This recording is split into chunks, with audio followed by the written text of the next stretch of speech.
السلام عليكم واهلا بكم في فيديو جديد. النهارده ان شاء الله هنتكلم عن كليه ذكاء اصطناعي كفر الشيخ، ودي كليه مخصوصه بس للذكاء الاصطناعي. هي بتديك الذكاء الاصطناعي بشكل متخصص. هنعرف الكليه ديت هي بالظبط بتديك ايه جوه وانت محتاج ايه عشان تخشها، وايه هي المواد اللي انت تاخدها في الاربع سنين، ولو انت ما قدرتش ان انت تخشها ايه هو البديل اللي انت ممكن تروح له. اول حاجه، انت محتاج تعمل ايه عشان تخش الكليه دي؟ هي مفتوحه لعلم علوم وعلم رياضه. بالنسبه لعلم علوم فهي تقريبا بتاخد من 89 او اقل او اكتر شويه على حسب الدفعه. وبالنسبه لعلم رياضه فهي بتاخد اكتر من حاسبات ومعلومات بشويه، يعني لو حاسبات ومعلومات مثلا كانت من 82 فانت في الاغلب هتلاقي دي من 83 او 84 على حسب طبعا الدفعه وعلى حسب التنسيق. الكليه بتديك بشكل رئيسي ثلاث حاجات مختلفه. الثلاثه دول هم ذكاء اصطناعي، وهنشرح طبعا كل واحده فيهم دلوقتي. الذكاء الاصطناعي طبعا بشكل رئيسي. الحاجه الثانيه اللي بتديها لك هي الروبوتكس والروبوتات والكلام ده. والحاجه الثالثه اللي هي بتديها لك هي النانو تكنولوجي. بالنسبه للذكاء الاصطناعي اللي الكليه بتديهولك فهي بتديلك نقدر نقول كده البيزكس مش بتاع الذكاء الاصطناعي بس، بتديك برضه شويه كمبيوتر ساينس. انت مثلا في كل ترم هتلاقي عندك ماده مختلفه عن الذكاء الاصطناعي خالص، زي مثلا كمبيوتر جرافيكس، او مثلا هتلاقي برضه سايبر سيكيورتي، وممكن برضه تلاقي ويب ديفلوبمنت او موبايل ديفلوبمنت.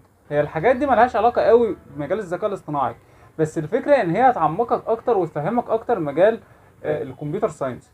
وطبعا في المواد الاساسيه بتاعت كمبيوتر ساينس زي الاوبريتنج سيستمز، وفي عندك الاو او بي وهكذا، واساسيات برمجه. وكل ده انت بتاخده في الكليه في اول سنه او سنتين. انت في اول سنه او سنتين او في اول سنه ونص تقريبا انت بتاخد اساس البرمجه نفسه، بتاخد اساس البرمجه وشويه اساسيات بتاع الذكاء الاصطناعي، وبتاخد طبعا الاساس الرياضي. فاول حاجه نبدا بالذكاء الاصطناعي. بالنسبه للذكاء الاصطناعي فهو عندنا شويه اساسيات انت المفروض بتاخدها، وهي اساسيات رياضه واساسيات برمجه، وشويه اساسيات بقى للذكاء الاصطناعي تفهمك يعني ايه ماشين ليرنينج ويعني ايه ديب ليرنينج والكلام ده كله.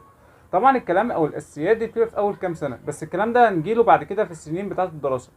المحور التاني اللي انت بتاخده هو الروبوتكس او الروبوتات. بالنسبه للروبوتات فانت بتاخد بقى مواضيع ادفانسد شويه في الروبوتات، يعني الروبوتات ازاي بتفكر، ازاي تحط ابلكيشن على الروبوت، ازاي تخليه مثلا يعمل حاجه لوحده، ازاي تخليه يفكر لوحده. طبعا انت ممكن تفتكر ان الذكاء الاصطناعي هو الروبوتات او الموديل اللي انت بتحطه في الروبوت، بس الموضوع مختلف شويه، لان الموضوع في الروبوتات بيكون مربوط بالهاردوير نفسه او بالتركيب بتاع الروبوت. انت دلوقتي ما تقدرش ان انت تحط اي موديل على الروبوت، انت لازم تحط موديل محدد. فالذكاء الاصطناعي اللي انت بتحطه في الروبوت بيكون فيه شويه اختلافات عن الذكاء الاصطناعي الطبيعي اللي احنا ممكن نعمله على الكمبيوتر، بس ده طبعا حاجه انت هتتعرف على اكتر في الكليه. بالنسبه للحاجه الثالثه وهي انت بتاخد نانو تكنولوجي. النانو تكنولوجي ده يا جماعه هو علم حديث جدا، وعلى فكره مفيش كليه في مصر بتديه لوحده. يعني هي الكليه الوحيده اللي في مصر اللي بتدي نانو تكنولوجي الدراسات العليا بتاعت جامعه القاهره.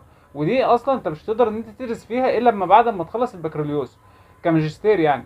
فطبعا كليه انت بتاخد فيها مواد زي ديت، يعني مواد واعده جدا، وطبعا تخصصات زي ديت هتبقى اساسيه جدا في المستقبل. بس ايه هو بقى النظام بتاع الدراسه نفسه في الكليه؟ في اول سنه في الكليه انت بتبدا تاخد اساسيات مجال الذكاء الاصطناعي.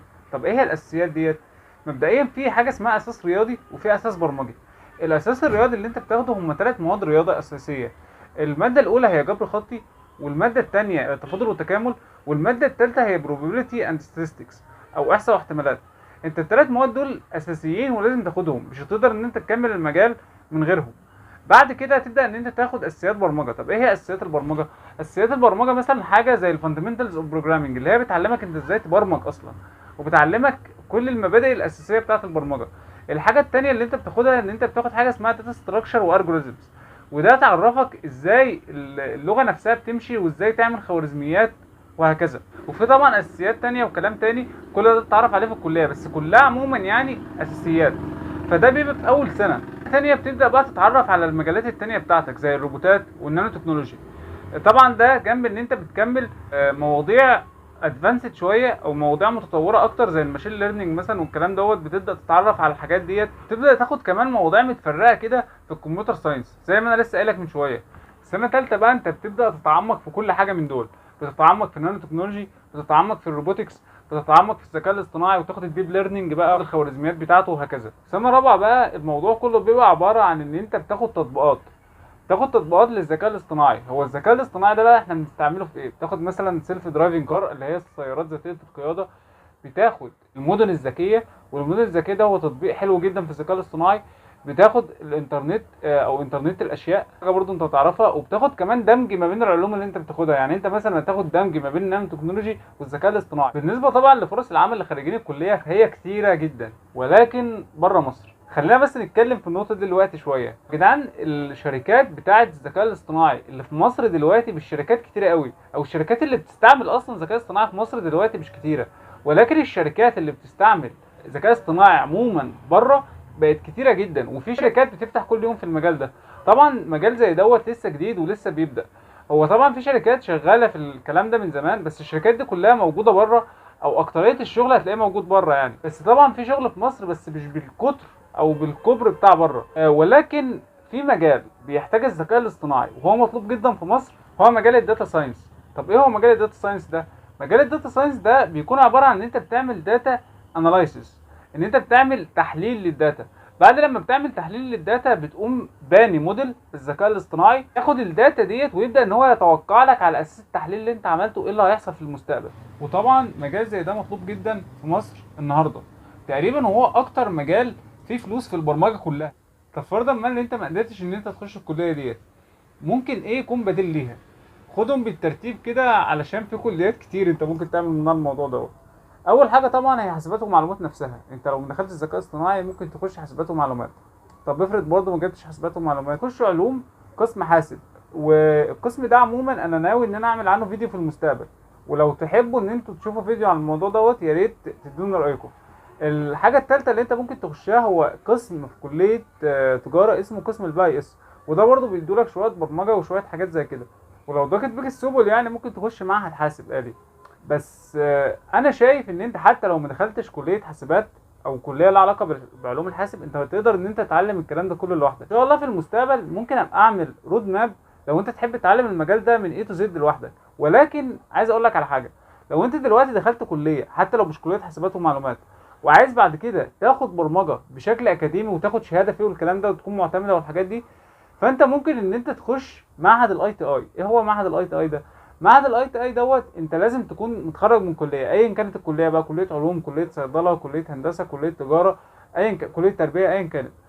وبعد لما تخلص الكليه بتروح المعهد دوت تاخد فيه كورس كده مكثف لمده 9 شهور بيعلموك فيه كل حاجه عن البرمجه. طبعا المعهد بيكون متقسم لتراكات، متقسم لتخصصات. انت بتختار التخصص اللي انت عايزه وبتبدا ان انت تدرسه بشكل مكثف جدا لمده 9 شهور. التسع شهور دول ما بيدولكش فيه بس تكنيكال او المهارات بتاعه التقنيه نفسها، لا دول كمان بيدولك اساسيات البرمجه نفسها، وكمان بيدولك سوفت سكيلز. فده يبقى مفيد قوي حتى لو انت متخرج من كليه حاسبات ومعلومات. الموضوع ده برضه هيبقى مفيد ليك لانه بيديك خبره كبيره جدا. فمعهد الاي تي اي دوت بيكون فرصه كبيره جدا لو انت عايز تدرس الموضوع دوت بشكل مكثف. وكمان في اخر التسع شهور اللي انت بتاخدهم دول، الاي تي اي نفسهم او المعهد نفسه بيخليك تعمل انترفيوهات مع الشركات اللي هتشغلك لما ان شاء الله تخلص 9 شهور. يعني من الاخر انت بنسبه كبيره جدا انت شغلك مضمون.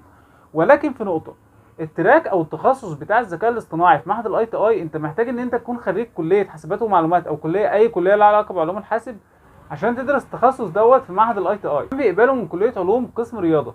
يعني من الاخر لو انت كان مجالك قريب من الرياضه او قريب من الحاسب هتقدر ان انت تقدم على التراك ده.